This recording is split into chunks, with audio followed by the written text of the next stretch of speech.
Dia hidup sebatang kara di Magetan, Bu. Sebenarnya sudah pernah saya kirim di grup dan langsung mendapat respon memang dari Pak Pepen kalau nggak salah. Hidup sebatang kara dan dia harus menghidupi dirinya sendiri dengan bekerja membuat lempeng itu, kerupuk lempeng itu dengan bayaran Rp5.000, dan itu tentu tidak cukup untuk menghidupi dirinya. Dan saya sempat, Bu, kebetulan saya datang itu, begitu saya baca di Tribun, saya menyempatkan diri untuk datang ke rumahnya. Saya cari alamat itu dari berita yang dimaksud dan alhamdulillah saya temukan, dan benar memang orang ini memang sebatang kara dan kebetulan dia memasak, mohon maaf Bu, karena tidak ada beras.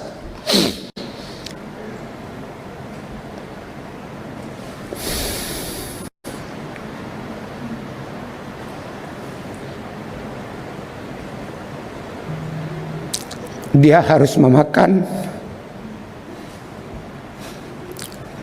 tahu dan kacang panjang yang direbus tanpa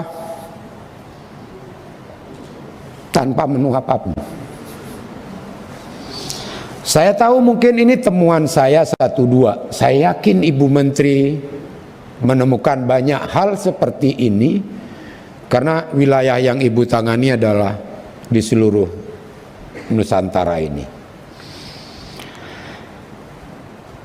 Sementara Bu, cerita dari Bu Semi ini saya langsung dan rekamannya saya rekam semua.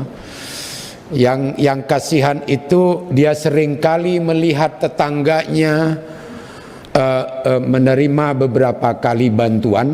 Ya mungkin tetangganya memang layak juga dibantu, tetapi dirinya tidak menerima bantuan.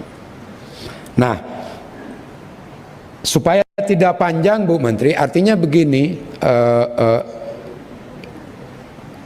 hal-hal seperti ini tentu banyak Ibu temukan. Sementara di sisi yang lain, di desa yang sama,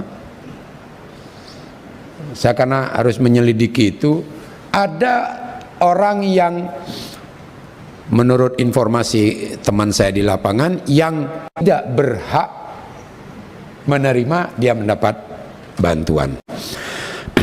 Pertanyaan sederhana begini Bu Menteri, kalau ada kasus seperti ini Bu Semi dan dia tidak masuk dalam DTKS, kebetulan saya sebagai anggota Komisi 8 yang melihat itu, saya bisa lapor dan tentu akan dapat respon, dan alhamdulillah Pak Dirjen langsung merespon itu, walaupun saya belum tahu ya tindak lanjutnya.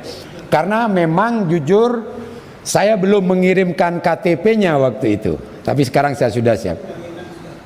Ya. Sudah ya. Nah, ada 2 lagi yang memang saya belum kirim di desa yang sama.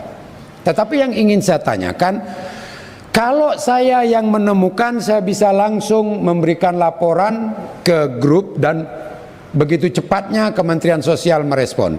Pertanyaannya, ketika itu terjadi di daerah yang lain, siapa yang bisa mengusulkan nama orang tersebut yang tidak masuk dalam DTKS agar dia bisa?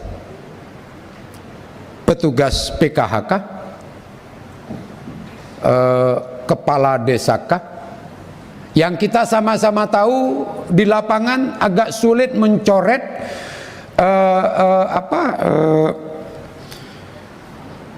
KPM yang sebenarnya sudah tidak layak menerima, tapi dia tetap menerima, dan ketika harus dikeluarkan ini ada banyak hal yang menyebabkan mereka tidak berani.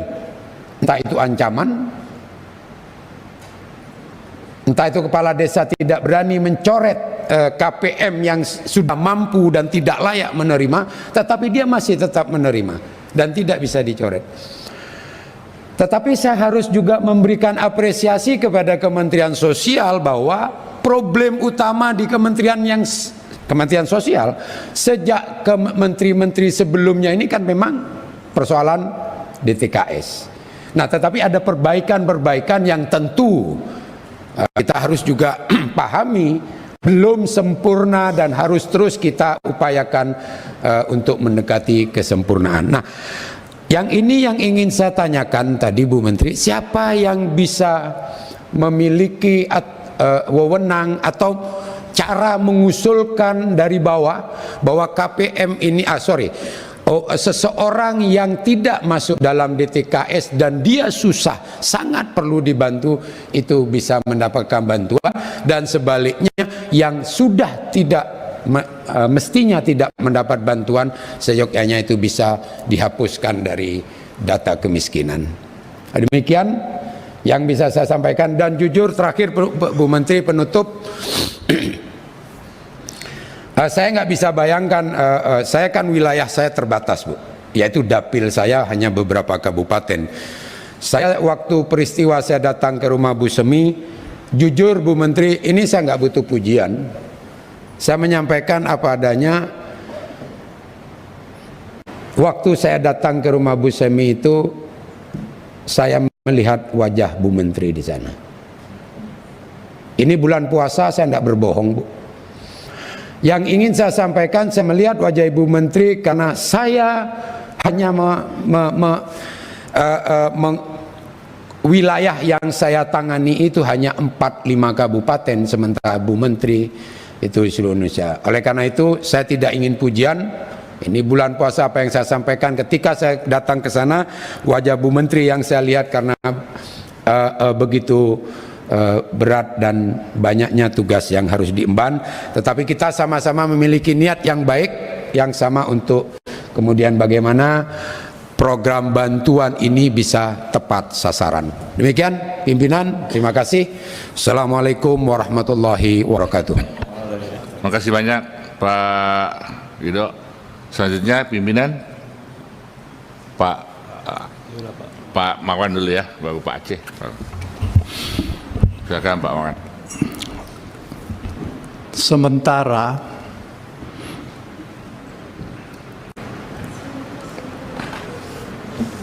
rekomendasi BPK menemukan penyaluran yang tidak tepat sasaran,